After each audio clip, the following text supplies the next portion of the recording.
And I'm really not Becky Miller. She cannot be here because of because of sickness in the family.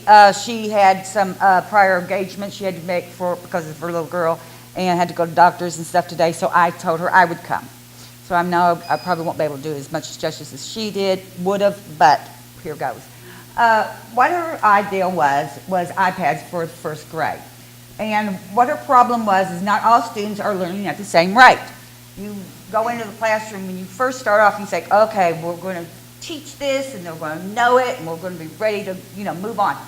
Well, no. You've got your high achievers, you've got your middle, you've got your low, and then you've got your ones that really don't care.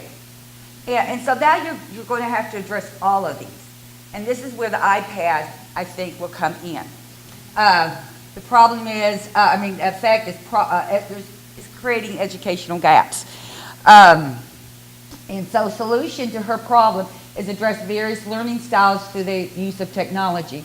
And the resources she's going to need is the iPad mini, Wi-Fi cases, and some iTunes card. Research shows that students are more motivated and willing to do something if there's something more engaging. Unfortunately, they come to us and we're standing in front of the classroom, and I'm old school, and I stand and I lecture, and they're like, okay. And so they're used to all of this action and this everything going on. And so what we want to do is go ahead and provide them an opportunity to practice specific skills independently. Not all students are going to learn the same thing and at the same rate. And so there's apps that are specifically designed to address specific skills. And so what her concept is, or her thinking is if they have that skill, then they can go ahead and they're ready to proceed. But if they don't, they're going to need some more support. And this is where the iPads will come in.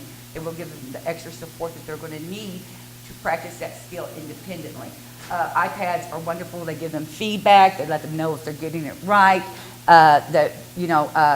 It reinforces that skill. And so it keeps them engaged. And they want to keep them doing this. And then you have your high achievers that you could always go to that then these could be used for enrichment. Maybe they don't need that specific skill. And so you could have apps on there just for enrichment activities where they get done before anyone else. Or you could have apps on there for those that really don't care if they're at school or not. And so this is just to get them more motivated and willing to participate and more involved in the learning process. Of course, she teaches first grade, and of course, anytime school starts, we always get a baseline. We always try to figure out where is our kids, what do they know, what don't they know, and so she would be using this baseline, and then they are tested in. I don't know if you're familiar with the STAR testing, the early STAR, and we do the map, and this is done 3 times a year, and so this is going to show if there's growth. This is going to let her know if these are helping, because they're going to be tested at the beginning of the year. We're going to have the baseline because the teachers are going to do those also. And then as it progresses, they're going to be tested again in December and then at the end of the year. So you're going to see if these gaps are starting to close. And I could do a dance or something, but that's all I have. Any questions? What do you teach there with her? I'm a special ed teacher, and so I come in there with her, but I'm not in there all the time. I'll go to different classrooms, and I have seen the iPads being used. I do use the iPads myself. A lot of times you have so many different areas that kids are struggling with or skills that they didn't grasp.